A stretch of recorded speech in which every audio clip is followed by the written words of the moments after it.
I went on a trip to US, having supposed to have breakfast in the World Trade Center on 9/11. Wow. And I missed the bus, then everything changed. If you take this road, it has a lot of actually road blockers. You normally start by shooting. I called my boss. In your briefing, you didn't mention bulletproof vests or something, right? This was the biggest complaint of my boss in Iraq. He never found me in my office. Where are you? I'm in Mosul, sir. Like, Mosul? How did you even go there? It's like, don't worry, we'll fix it later. And then, and so on. So if I want to tell my team to climb a tower, then I should be there. If I'm asking you to sacrifice your life, what is it? Is your life more valuable than my life? So it's not. Unwrapped Tech Leadership Journeys, Baldur Connect podcast. All right, Amir, so good to see you again, and thank you so much for taking the time to coming on the show. Thank you very much. Same here. All right, so just to give a bit of a background so our audience has an idea of who they're listening to. So Amir Abdelazim, I'm not sure if I said this correct. In the English version, right. All right. So Amir, you have a very interesting life story. You worked all around the world. You grew up in Egypt. You have a massive career and history with telecom giants that everybody would recognize. In your own words, if I'm not mistaken, you call yourself a wartime CEO. So I definitely want to get into this as well. You lived and worked in a lot of war-torn countries, building internet infrastructure. You come from a technical background, so when people say global tech leadership, I think you're the kind of person that actually embodies that term. It's not just thrown around lightly in your case. You have extensive experience leading tech operations in crisis and challenging environments. And it's not in locations like the Maldives or Thailand or Malaysia, but it's places like Afghanistan, Iraq, Uganda, and Chad. You directly contributed and helped bring, I believe, more than 1.4 billion people online. And that's billion with a B. For Iraq specifically, you guys went from 167th in the world to 57th in the world in terms of the infrastructure that you developed there. I know you connected lots of people to the internet. If I look at your resume, it's a lot of starting positions as engineer, then team lead, then CTO, co-founder, founder, director, and now again you're getting into founding your own companies, and I definitely want to get into that as well. You're an alumni of Harvard Business School and London Business School as well. Is there anything else there that we haven't covered so far in your resume, or anything that I got wrong that we can add in there? Actually, this was one of my challenges in the beginning of moving into career. Actually, it's when you are coming from pure tech background, not pure IT background, it's normally hard for you to break a barrier in the industry. It's easier for the people from IT, like Microsoft. And I didn't work in Afghanistan. I wish to. So I think they need help. But you did have projects in Afghanistan, yes, I did, right? remote projects. Okay, I understand. Chapter 1. Who is Amir Abdelazim? How did your kind of your upbringing, your background, how did that lead you to working in all these different places? Could you maybe give a bit of a summary in your words, how you went from being kind of a technical person to, dealing with all of these crisis places and such critical infrastructure? I normally split my life into two. It's around 9/11, surprisingly, actually. Okay. So I'm grown up in Egypt, Alexandria. My father is one of real hardcore engineers. My mom from also R&D in the chemical industry. And they both grew up in a tough time in Egypt, actually, where it was wars and situations. One of the things that my dad was always focusing on, that he's really invested in us getting education is the right way. Actually, I think for his mindset, the education was the only way to grow. So growing up in Alexandria, I graduated from Faculty of Engineering in Communication and Electronics. And then I went on a trip to US. Okay. Before that, I would call myself in my own terms now such a brat, honestly. Sure. My dad is working hard. My mom is working hard. And I enjoy my life in nice schools, play football professionally, and then go into a trip in the US, summer courses, plus summer exploring the world. It was my first trip. And having supposed to have actually breakfast in the World Trade Center on 9/11. Wow.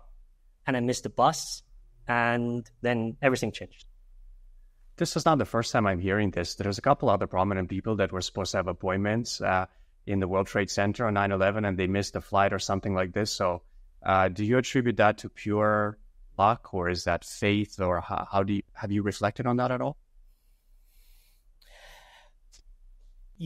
At some point of time that your guts knowing better than you. Our DNA and our subconscious is million years older than us. And if you're able, I would say loudly now, actually, like after years, I'm sure I wouldn't have elaborated it 20 years ago, but I think now, I believe that if you're able to connect well with your guts, like you get really like connection to your inner soul, you listen to it. Mm-hmm. Like I didn't need to delay 2 minutes this morning, actually, not to get the bus. I see. Something completely like really not even significant to remember it, that I had to go back and come back and then I missed the bus. Yeah, and right. And call all my friends and tell them don't go. So wow. The point what I was trying to say is I believe definitely on the butterfly effect. That's things happen and go on sequence. You need to double down when you feel it's right, and you need to stop when you actually really feel it's not really things. It changed one thing about my perception of risk, actually. And having talked about the war a little bit earlier, I love to say that I know I'm a risk taker, but actually I don't think I'm a risk taker. I think I learned it that day how to manage your life under risk. And it's totally different. Think about complications of my race. Egyptian passport as well. Egyptian passport. The leader of the 9/11 terrorist group was from Alexandria, from my city. Wow. And he was announced at like 8 p.m. in the day, if I'm not mistaken. And this was all like, I'm a kid. And like, when I go out in the street, and I was like, who am I now? Was I supposed to really die here? Or am I supposed to be arrested now? And people are anger and fear. It's a lot of emotions. So long story short, you get into tests for a reason. And if you don't capture what comes out of it and reflect around it, it goes in vain. Then that's when some people like get dragged into suffering, into their own trauma, or actually others try to stop and reflect and say, okay, that was a close call. What can I learn from that? It taught me something for sure. And I insisted to go the next year back. Can I ask you, why did you call your friends and tell them not to go? Because actually, I don't know. I thought I don't want to be late for them. And I said, guys, you know what? I'm going to be late. Don't go now. I will let you know when I'm taking the next bus. And they were angry, of course, but that I missed the appointment as usual. I'm sure they owe you a big debt of gratitude for the rest of their life. Now I have a lifetime plunge to be late. So it's a good thing of that. I mean, when I was getting ready for this, I didn't think we're going to go into this direction, but I'm actually really curious because, like I read a lot. You go through first self-improvement, then you go through biographies, then you go through practical business application, whether it's marketing books or whatever that is. And eventually you kind of go to philosophy, you get bored of the stuff. So I'm at the stage where I'm getting into some esoteric topics, right? And I'm not saying some Reddit blog post. I'm talking about like published, successful professors. Like one of them is Diana Walsh-Pasulka, who's a religious study, I believe at UCLA or one of those universities. So she's got a couple of books that I've recently been listening to. And tell me if you find this boring, but I want to kind of explore it. She explores the topic of these weird religious phenomenon and what we call almost mysterious phenomena in Christianity specifically. Yeah. So she got access to the Vatican libraries. She went through the library. She was reading about different saints, people who supposedly levitated or has some kind of these powers that we hear about in the Bible, the Quran, and Bhagavad Gita, and all of these books, right? And it's quite interesting. And, the whole UFO topics kind of ties into it as well. But my main takeaway was that related to what you said is it seems like the human intelligence has developed over such a long time. And it appears to be something I don't know if it's in the quantum space or whatever that is, but we seem to have some kind of intuition that's outside of our perception in the given moment. And she talks about other people who just say they get these information downloads, and it's scientists who have hundreds of patents in industries that are unrelated to their field. And they just say they get into this meditative state where they're really in tune with their body. They don't drink, they don't smoke, they don't interact with people a lot. And they're able to access this kind of almost like a global network of information of humanity. It seems bizarre, but when you brought it up, that's the first thought that came to my mind. It's not bizarre, actually, at least for me. So I wish you can read Arabic. There is an Arabic book called No with the Flavor of Flamenco. Okay. I will check the English translation. I will try to find it. But there is also Nobel Prize book, Think Fast, Think Slow. I've read that one, yeah. It's actually taking you through the same direction from the scientific point of view, from the psychology, actually. So at least the scientific explanation, which I kind of relate to, yes, our DNA carries our knowledge. And that's why we keep it with us. That's for sure. We are not tapping into the full potential of our capabilities. That's also for sure. What's scientifically proven that we have 7 layers of consciousness. And the deepest one is the one what you just mentioned, that you are connecting to the universe. And disengaging from your physical body. And those are all science. I'm not talking about nonsense, books. So, and I think if I'm not mistaken, I wouldn't call myself expert there, but it really rang a bell in me that we keep 4 generations of knowledge of our land in our subconscious. And it accumulates. So your 4 generations, what they have done, it's connected with you. That's why you feel good in a place where you never been there before, you said. And maybe if you do your DNA test, you think that you have a gene or 2 from this area, or you have an ancestor here. So, one, I don't think it is not nonsense. It's I think it's the right way. You need to meditate and connect yourself anyway, and then get that clarity to be able to work. And if you marry the subconscious, conscious psychological theories with now think fast, think slow, on how you allow yourself to differentiate your reactions between the rider and the elephant in this case, that I guess you would be able to get some good control on your own self in stressful situations. So not acting on the impulse from the lizard brain and simmer, kind of let it marinate and take a decision based on your gut, because we do have a gut microbiome. That's our second brain, right? And you got your prefrontal cortex. Yeah, I would say, yes, understand what your gut is telling you, connect it to your now real conscious, which is the rider in the case of Think Fast, and then make a decision. And the point is, in many, many times, you really don't need to decide now. Just breathe and then decide. So it's your own. It's your own treasure that you own. Is the time between the action and the reaction, right? So I definitely didn't think we'd get into that, but I do appreciate the book recommendation. I will read it for sure, because I'm in that space at the moment. Chapter 2, Bringing 1.4 billion people online. So how did your life change after 9/11? What happened? Walk me through what happened after that day. The point after that, I would fast track to 2 years later, 2003, yeah. And I am in the office in Alcatel-Lucent. At this time now it is actually, I don't know how many times Alcatel changed it now. So Alcatel-Lucent, Nokia scene is Nokia now. Nokia. Nokia now. And my boss comes into the office and say, guys, we have a job in Iraq and we have a job in Nigeria. And we have 3 other jobs, Maldives, you mentioned it, and others like rest of other nice, fancy Tunisia as well.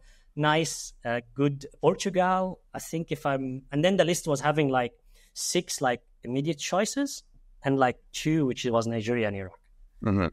And then of course all my colleagues and then I raise my hand and I say, okay, what is happening in Iraq and what is happening in Nigeria? And then he says, okay.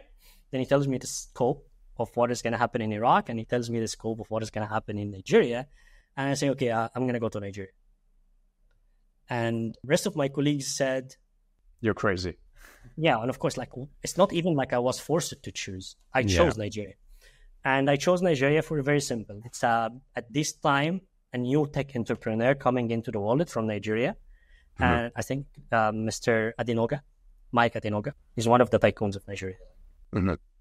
Very complex history, by the way. But at this point of time, he wanted to build a tech tycoon, Globacom. We were supposed to go help him build that. So while the rest of my colleagues reached there to do a job, as per the title, we were all engineers.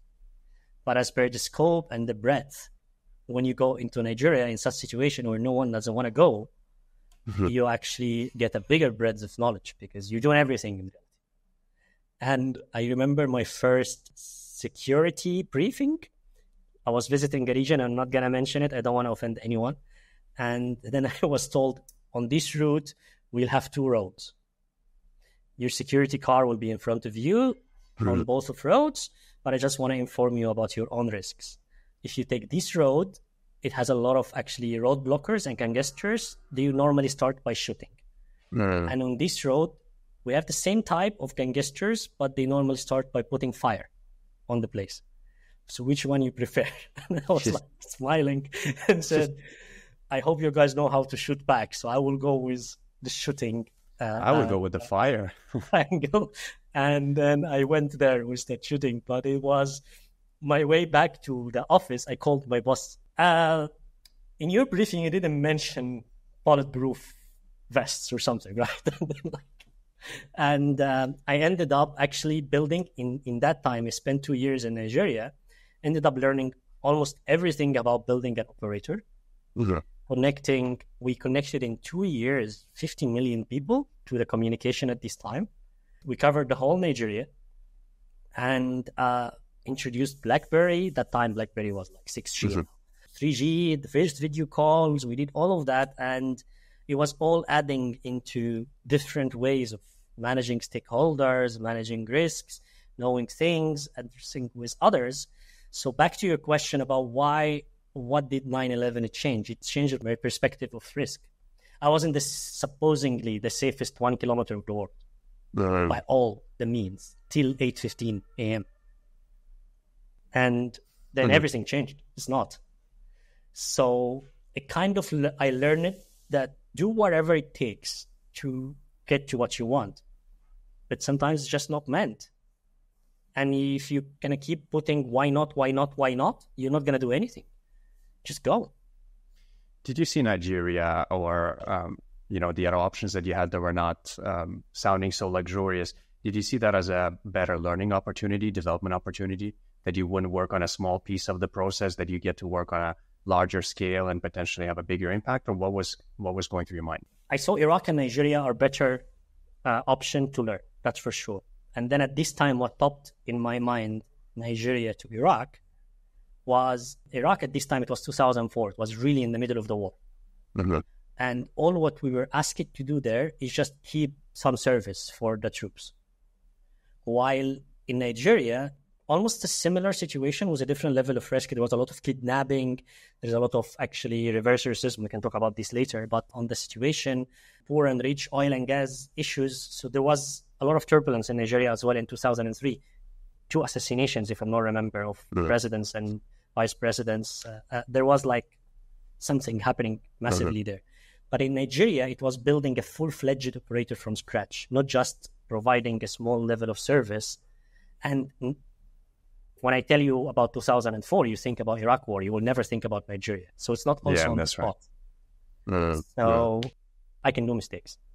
And that's what I did. And I did mistakes a lot. So there. But I learned as well. How did you go from there? What was the next project? What was the next challenge? And I'm also curious how you went from being a tech hands-on kind of guy to being more in the leadership positions as well. From 2003, I wrote a list.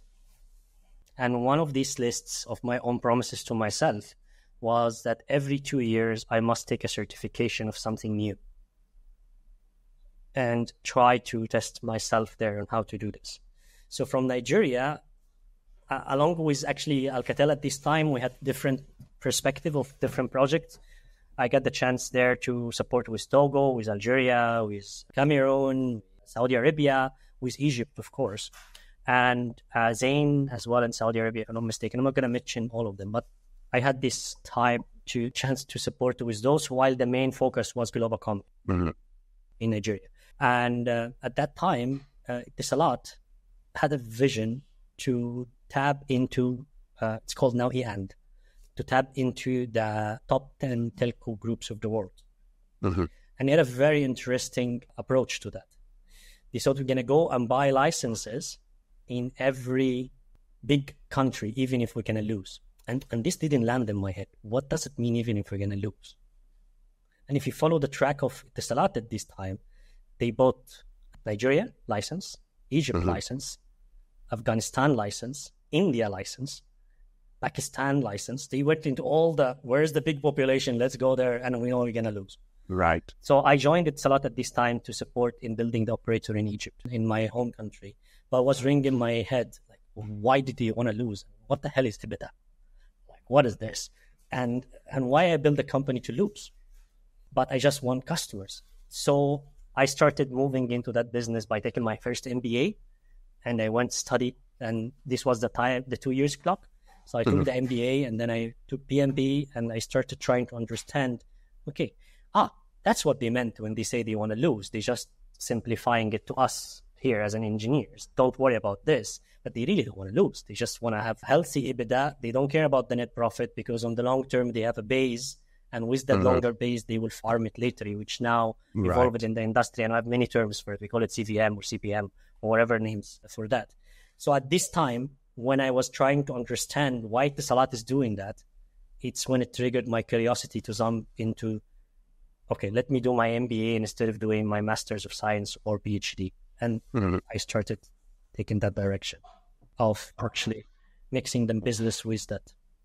Is that, when you did the MBA, is that what you learned was the original intention, that, set up a kind of a base, set up a moat and make profit later? Or was it maybe like a unrealistic task that even if you guys are failed, maybe the outcome will still outweigh of, potentially aiming too small? Yeah, what was the intention that they had initially compared to what you understood from that? It's curiosity for sure. Just curiosity. I have something in my head. I'm talking to Alexander. This is our first time to meet, or second, or third. I should not assume that Alexander is stupid. So if what Alexander is saying doesn't make sense to me, so my initial approach would be, okay, I really like Alexander. He's nice. And it seems for me that he knows what he's talking about. But it doesn't make sense to me. So let me first try to dig deeper, understand this. I applied this almost on everything. No. And this was one to first try to understand. Then I started liking it. So I would start first. It's very stupid for me to assume that the management of Etisalat are stupid. So let me try to understand what does this language mean. It seems like you're very self-reflective, and you're looking for shortcomings or flaws in your thinking rather than assuming somebody else is, like you said, stupid or intelligent or whatever that is. And that's very rare today. Like, it seems like a lot of people, especially in positions of leadership or power, at least that we see publicly, right? It seems they lack self-awareness. It seems like there's no repercussions at the highest levels of positions of making mistakes, It seems like sometimes incompetent people still stay in power, or they still stay in control, maybe because of the people they build up around them. But yeah, it seems like you had the complete opposite approach to this. I would reverse the question, actually not reverse the question, reapply the same rule. I don't know whether they are incompetent or not in this situation, or whether they are doing the self-awareness or not. I would my first assumption to at least, I give the person in front of me 3 chances. I really try to understand. Like, I would not assume that they are not self-aware or they are not incompetent. I try to put the pattern, and that's the most important part. If I would reflect on, there is a pattern, and I need to see the pattern, how it is leading. And if I remove from the pattern that non-logical assumptions, that it's completely like the lowest possibility, the lowest probability that a person reaches to be a CEO of a big tycoon, and he is not having IQ, EQ, and 10 advisors telling him how to reflect on himself. And if that's happening, that's a big mistake. And nowadays, you put in lives at stake. But before I assume that this is happening, let me try to replay the pattern. If I don't understand the pattern and it's really important to me, then maybe let me try to understand more and study how those things are, and then see how it works before assuming that I don't want to do this. But, and here's the big but, if it doesn't match my value system regardless, or I don't see the purpose in what they're doing regardless, I will not do it anyway, and I don't care to know what you think. Like, how you're not gonna start digging deeper into. I don't care. With their logic, yeah, I understand. In the case of Etisalat, they were connecting really developing nations. Why would you go to Nigeria on this mess, or India? Like, really, they were doing good, actually. but losing. And this is the one that was not linking with me. Why they're doing good and is still losing? And do I really want to connect the people in Egypt to good internet? Yes, but they are losing. I don't care. At this time, I need to understand it first because I don't think they are losing. I just don't understand it. Do you get what I mean? Yeah, I understand where you're coming but from. But if someone is actually taking a decision that we're going to test 10 nuclear weapon bombs on a people to see that impact there, yeah, dude, sorry, I don't care. Whether you're the smartest or the stupidest. It doesn't match my value. I don't want to go there. This is wrong. Do you get what I mean? I definitely do, yeah. And once you finished your projects in Nigeria and Egypt, what was next for you? That's a career decision that at this point of time as well, everyone said it's crazy. Why are you doing that? And so 3 years in a row, that's a very interesting place where most of the companies get in. You built a business. So before I answer this, I wanted to tell you about the curiosity when I ask it there, and also the pattern coherence. It matters to understand the curiosity, the pattern, the coherence, and match everything to your value system. These three, they run with you as a compass. And they just close these together, then I jump into trying to understand. 3 years, company that is growing magnificently actually at this time. And despite the fact that we didn't want to make profit, we started making profit. What happened after 3 years, companies start to move from entrepreneurial startup lifestyle, where Amir is having full autonomy on the whole western of Egypt, like doing whatever you want, and building sites here, doing this here, running a campaign here, doing whatever he wants here, like building my team and all of that. Now we are a corporate, we're making profit. Now, let's restructure. And on that restructure, I received a very funny call. Amir, your region is the best region in everything. This was not a compliment, it was by fact. At this time, the government of Egypt was launching quality assurance report every quarter, and the region was really the best region across. But we're doing a restructure which will impact you, and your scope will be halved. Pattern doesn't match. Like, what was missing? Something didn't add up. It's not clicking with me. And then I said, like, why do you want to do that? You know it's going to demotivate me. And you most likely know this means I'm leaving. He said, no, I'm not going to let you leave. I said, okay, but I'm going to leave. I'm not going to do that. So it's not going to work. He said, listen, I have 5 other regions. The rest of the regions are not performing as well. But the teams, there are not bad teams. They are also good. But they're not capable of handling the full breadth of the scope the way you're handling here. So I need the right thing for the business is to split the scope here into halves and add more manpower to start actually promoting the rest of the regions. I said, okay, so your appreciation to me is demoting me to not piss off someone else. And he said, if you frame it this way, it looks really bad, but I would like to do it this way. My answer to you is no.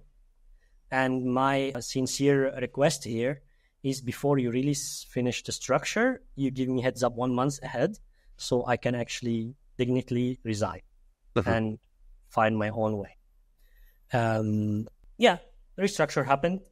There was a lot of emotions there. I was not informed, but long story short, I said, thank you, I'm leaving. And I left. And then I had to stop and also look for a new job at this time. Then I found a very interesting project in Mozambique. So I had to fly end of the world and do something I like there. And it was very similar to the scope that they were offering me as the half, actually. But it wasn't my own terms. Not feeling that I'm being demoted or my right is being taken away from it because of that. Chapter 3. Achieving the Impossible. Telecom Success. How did you end up, being pretty much directly responsible for bringing 1.4 billion people online?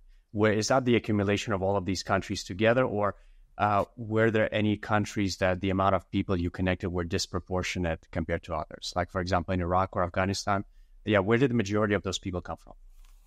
It's 200. So Nigeria was like 50 million. It's an accumulation of actually the operators that we built to connect from scratch, actually. That's what I am accumulating. So it's Nigeria, Egypt, Iraq, Tanzania. The big bulks are coming from the big a population country. So I like keeping track of simple numbers to make sure that it also gives me my metric, dopamine, I guess. if I can give it to myself, like we're tracking this. And then it's also reflected in the way I'm managing my teams afterwards. So if we are actually having a problem of services getting interrupted frequently, I would run a campaign. I will call it 100,000 minutes of no outage. Okay, interesting. And then let the team run after the 100,000 minutes of no outage. If you really break down the 100,000 minutes of no outage divided by the 1,000 day, it's like almost 90 days, which is not easy in the telco industry, by the way. But if a small group manage to do it, they get a big out, which normally it's going to be $1 per minute. And then it makes people run. But gamification and putting very small target there on things, it makes people have the micro win. Instead of discharging your micro win and trying to break with the car on the next person to you in the traffic light, then get the micro win and adding 5 more minutes of low outages in the service. Did that come from above, or is that some standard that you set for yourself, that you had to set yourself some levels to keep it competitive or to kind of have a purpose? Yeah, how did you come up with that? Now I'm gonna back to be the list that you wrote for yourself. So one was 2 years, upgrade your knowledge at least once every 2 years. And then the second one is I want to touch half of the world population with one good thing, even if it's a blood donation. And that's a big challenge. That's a lot of people. Then telco, that's why telco is magic, right? You immediately tap into 100 million if you fix the service for a country like Egypt. Then you did something good for them.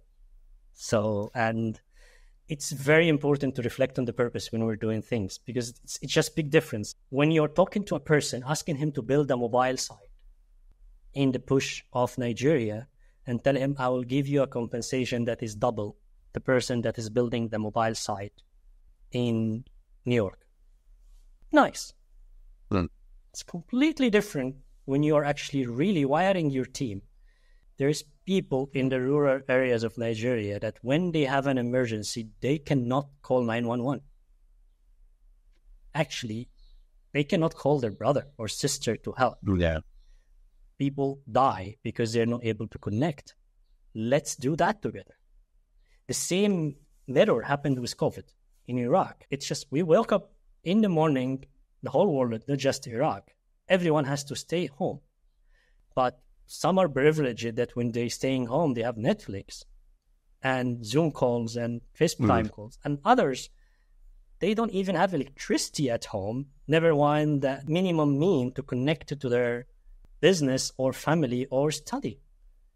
And what are we supposed to do there in Iraq? Stay at home and let everyone else die their way out, getting out into the streets to find means of life, or we try to do something about it? And I remember the night when my team went into strike after the lockdown there. And this was the speech. I said, guys, I understand. If you want to go home, go home. No one of you will be touched. It's your family. It's your life. Go home. I will come together with my management team. We would operate the network, because one person going into the street and conducting COVID because we couldn't let him call to check where's his son, that's on my neck. I don't want that bad conscious. But on the same time, I want us to be safe and deliver the things as well. I'm not going to also take that bad conscience on any one of you. And it's painful, man, if one of your team die because of your decision. So it's double bad. So I rather say it there and do it there. So the reason why I'm telling you this, the purpose is very important. And asking a person to go into a very bad place to build something or dig a street to connect something, you must connect to their value system, and they must believe that that's what you want to do as well. It's not like something else. And you're not a guy sitting in an office in Germany in a $3,000 suit telling people over video call to go back out there and set up the infrastructure. You're there on the ground with them. This was the biggest complaint of my boss in Iraq. He never found me in my office. Where are you? I'm in Mosul, sir. Like, Mosul? How did you even go there? I said, don't worry, we'll fix it later. And then, and so on. So it's exactly it. If I want to tell my team to climb a tower, then I should be there. Yeah. If I'm asking you to sacrifice your life, what is it? Is your life more valuable than my life? So it's not. Chapter 4: AI and Engineering, Building a Future for the Benefit of All. You probably have so many more stories that we can probably spend days talking about. I'd like to change gears, and I know you're big into kind of future tech and deep tech. Last time that we connected, we spoke about AI. So I'm curious to kind of hear your thoughts. I know you have some opinions that you don't need to get into, but about Sam Altman or guys like Mark Zuckerberg or maybe guys like Elon Musk. But yeah, where do you see the AI industry at the moment? Where do you see it going? And maybe about the ethics involved in AI technology as well. I'm an engineer. We don't have in many countries our own vote that we give when, like doctors, for example. But in Egypt we have. Mm-hmm. So we promise to do good. And engineering is about doing things that serve humanity at the end. People can do nice products that can get hierarchically different. Some of them are like, for me, like, since you mentioned Mark, what did Facebook add to the humanity? I don't know. It's digital to digital and all of this.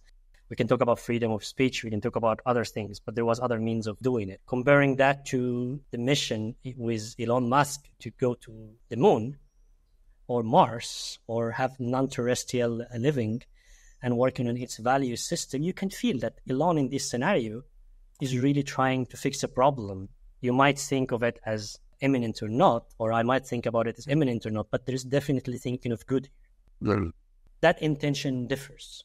Taking someone's life because he signed the DNR in the US, it's keeping their right, but taking someone's life in the street because you want to take their wallet is also taking their life. The intention matters here. Now back to the AI. It's not new to have AI. It's not new at all, actually. Like your calculator is AI. It's what changed lately is having much bigger sources of information and data.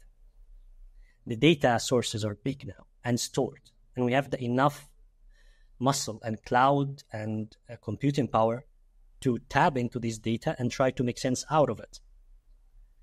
Now, adding models like GenAI, which, by the way, one of my best friends had already a GenAI model done 10 years ago, and he was working with it on telco data. So it's not like the GenAI model itself, it's fine. It's not really the big deal there. Having an AI, it started from the calculator till now. We are trying to always delegate jobs to someone else to do it for us. From the calculator till actually now delegating writing an email on my behalf. Mm-hmm. It happens. So long story short, I think GenAI is a tool like Excel and PowerPoint and Access or whatever tools we learn in our day-to-day. We all have to master it. It's there. It will exist. Will that GenAI or actually more evolved AI and automation use cases takes people jobs? It will take the jobs that were supposed to be taken away anyway. It's not something, I think if you repurpose it right, a person that is having lower IQ than a person and knows how to prompt an AI engine is even having a better shot to stay on his job than he was 2 years ago, or her job 2 years ago. So that's the second point. Now, the third point about ethics. As an engineer, and I hope it clicks with many people that are going to be hearing us here, we do mistakes. That's for sure. You're not going to always have the good call. It can happen that you don't have a good call. But it matters that you are knowing that you want to do the good call. And if you are programming a GenAI model that after you finish it, no one really can track it back. It's very hard to diagnose than to build. Mm-hmm. And in your own way of coding, you find yourself on a choice that you need to choose. My autonomous car, if it's going to crash into a person, I will differentiate them based on race. Think twice. If that's really the only way that you can actually put that differentiator there. Or if my sponsor will be very upset if I mention humanitarian situation in Gaza in a GenAI answer, it will be right or wrong. Conflict of interest, of course. Yeah, just do it as it is. And this is the beauty of being an engineer. This machine needs to work this way, and it will work this way. Not many people understand what we do. So we can write a lot of ethical codes around those things which it has to be done. AI Act, European Ethical Code has to be there. Things has to be there because people also need to know that actions has consequences, but better actually improve and remember that definitely engineers are here to do good and do good. Don't choose their own decision. I have a lot of friends who are engineers, and I would say all of them, they seem to have their ethics in the right place. They seem to be proponents of open source. They seem to be proponents of documenting things, even some ambiguous functions or some weird parameter that nobody knows about and making it public, because once upon a time they did come across a random blog post that helped them solve a particular bug and they want to give back. They seem to be very open about decentralization and stuff like that. How do you see that playing in with AI? Because a lot of companies are having their own models. Do you see it that the performance or the abilities are going to be pretty similar, and we as users are going to get to choose which model we're using? If we want to use, a phone that was ethically produced without child labor, somewhere extracting minerals from the ground, or we buy an iPhone, right? Or we buy a BlackBerry. Do you see the same thing with the models that we're going to use for AI in the future? We need to have another half an hour to talk about the child labor point of view, but I'll put that aside. Yes, you will. Because at the end of the day, the real differentiator is in the hardware and the cloud. And models, it's going to flood you. You will have abundance of models to choose. In my humble view, AI, IoT, automation, all of those and more, that will robotics, whatever comes into our inhuman chips, humanoids, all of this, at the end of the day, it's about the use case. For some time, you might really feel that you want to monetize 2 years, 3 years, 4 years, 5 years, monetize the AI itself as an AI, but afterwards it's going to be really about monetizing the use case. I don't see anyone saying in his CV now, I have a big value, I know how to use Excel. It's given. Definitely. You cannot really cash on it anymore. So the use cases will be in the driving seats. I think they are already in the driving seats. So just use cases, and then you will be able to choose whatever tech you need. It's available. No one is blocking it. We can come tomorrow together and we will sit for 2 weeks and we will build our own Gen AI model. But the problem is where to tap into the data and where to have the right hardware to support it. Right. And back to the topic of kind of ethics and regulation, do you see that that's something that has to come from the engineers themselves from the very beginning and build into like the software, the architecture, the products that they're building from the start? Because again, it seems like oftentimes politicians, they try to, again, you can argue either regulate too prematurely or maybe not regulate enough until something goes wrong and things go wrong. But again, I get that people who are actually building these products, they have a much deeper understanding of how to build it. And a lot of times when you see politicians discussing this and bringing people in front of the Congress and grilling them about, the work that they did, it seems they have no idea what's happening. Like it's an 80-year-old questioning a 30-year-old tech guy that's been working on this thing for 15 years. So how do you see that as the right way to do it? Or how did you implement ethics within your work over the past couple of decades? First, before I talk about the ethics, I just going to take you to 20 years ago. I was supporting in an oil and gas factory. And there was something happening, and then I ended up like lashing one of the technicians. Of course, I'm an engineer. I was a technician. Right. What is this? And then my dad happened to be the VP of this company at this time when I was there. So he fined me, had a salary cut. And then when I went home, I was so angry. How could my dad do this to me? What is this? Why are you doing this to me? And so he said, you need to learn this. You can never work without your team. And in our work, building and building and building, complexity gets more complex. And one little wire in one little box, 1,000 miles away of you, get detached. And the only person who knows how to deal with this 1,000 miles away box is the technician next to it. You will disassemble the whole process and disassemble the whole platform to just find that small wire. Mhm. The other alternative is you treat this team well, the team likes you, the team knows what is behind. You pick the phone call and say, guys, looks like we have a problem in this area. Can everyone check? And he will see the wire immediately. So now reverse and replicate back to your question about AI. Sit in your desk in the Congress or wherever you are sitting and trying to ask the people to do what they do. They will tell you, we did it. And how are you going to prove them wrong? You wait for things to go wrong. And then it already happened. Or you spend a lot of money to get another engineer to audit that engineer to find that this engineer have done the work.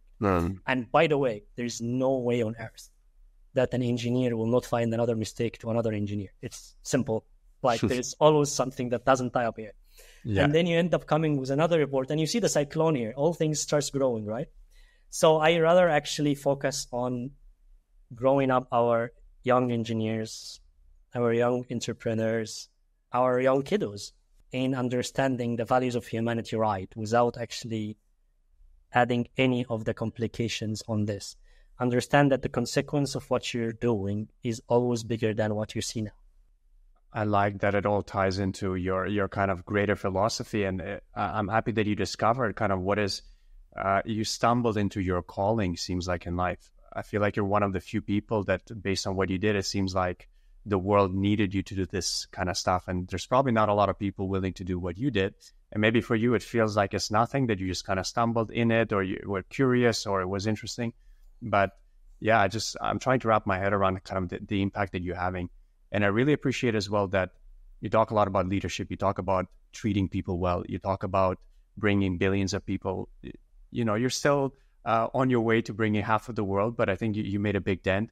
And having that education, having those kind of critical services and people's basic needs of safety and, you know, just taken care of, that once that's out of the way and we are interconnected, and we can actually focus on educating people, building things with ethics, treating everybody right, and embedding this not only in what we say, but actually the work that we do on a daily basis. So I think that ties into it really well. Yeah, ask why always. It's easier. Why am I doing that?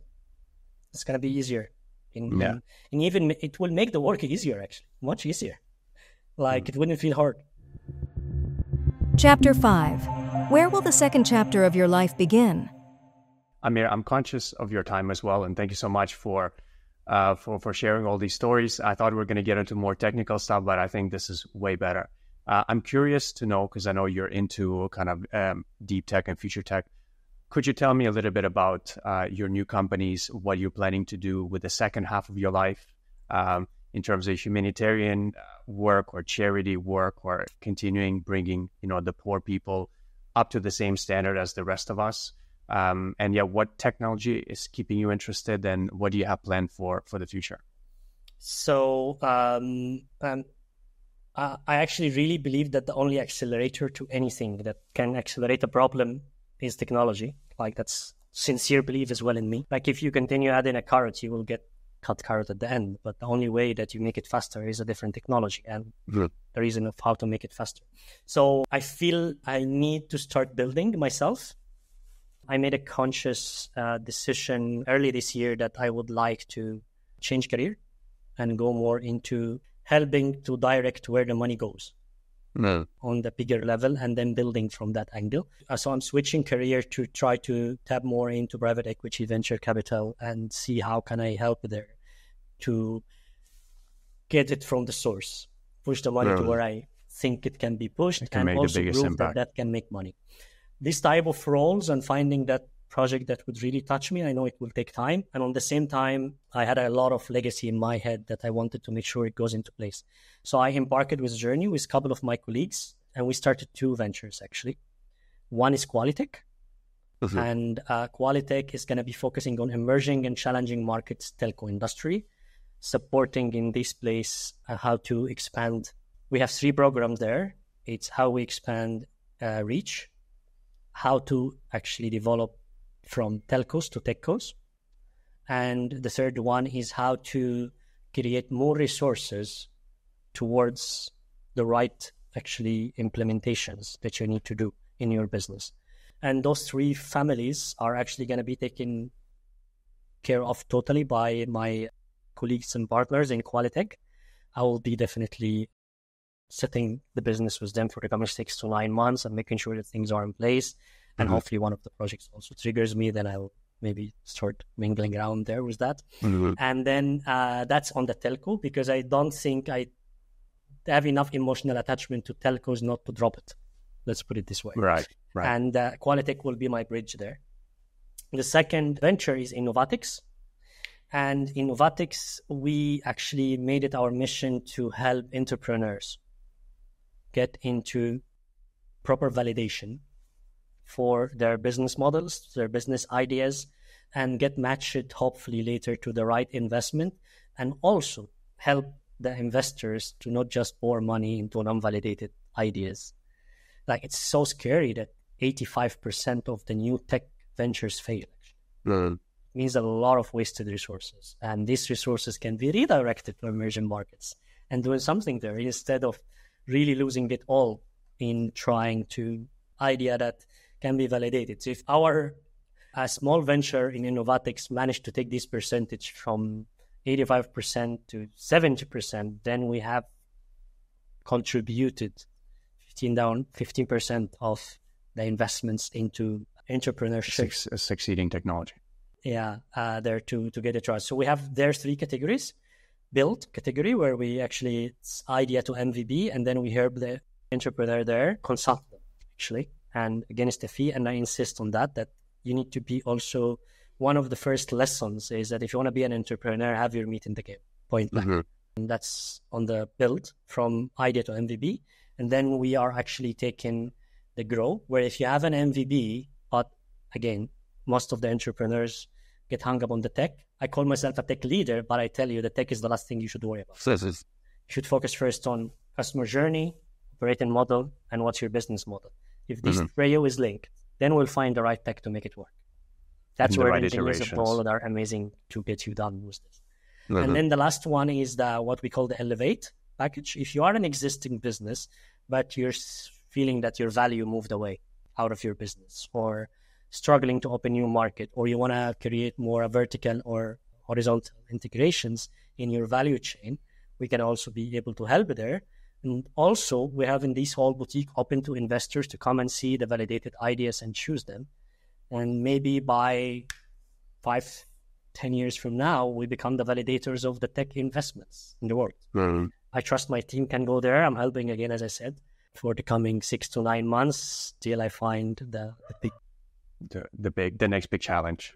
Yeah, that's look, it's very exciting to see all of this experience you bring on board, and now you're going to actually helping business people succeed, driving funding towards these businesses. And I hope as well, and I look forward to see how your ethics and your leadership, and leadership in the real sense of that word, comes across through companies that you advise and invest in, and the technologies that they bring. So, Amir, I think that's a good place to end there. We will link everything that you discussed in the show notes to your companies. And for people who want to reach out to you, what is the best way to connect? Is it on LinkedIn? Is it via email? Or LinkedIn is easiest. I can also put my email in the footnotes. I'm available on almost all the social media with the same name. Came early on all of them, actually. So you got it locked in. So yeah. Find Amir Abdelazim, you'll find me. Perfect. Well, Amir, thank you so much for your time. I'd love to do this again, maybe 6 to 12 months from now, and see how far you've came along with your projects and hear some more of your stories. Lovely, Alexander. It was really lovely to chat with you. Honestly, you sparked my brain and thinking and imaginations, and took me to places in my memories that I would have loved to remember. Thank you for that. Well, I appreciate it. It was very genuine. And thank you so much. Wishing you best of luck, and look forward to catch up again in the future. Same here. Have a lovely day, man. You too. Unwrapped Tech Leadership Journeys, Baldur Connect podcast.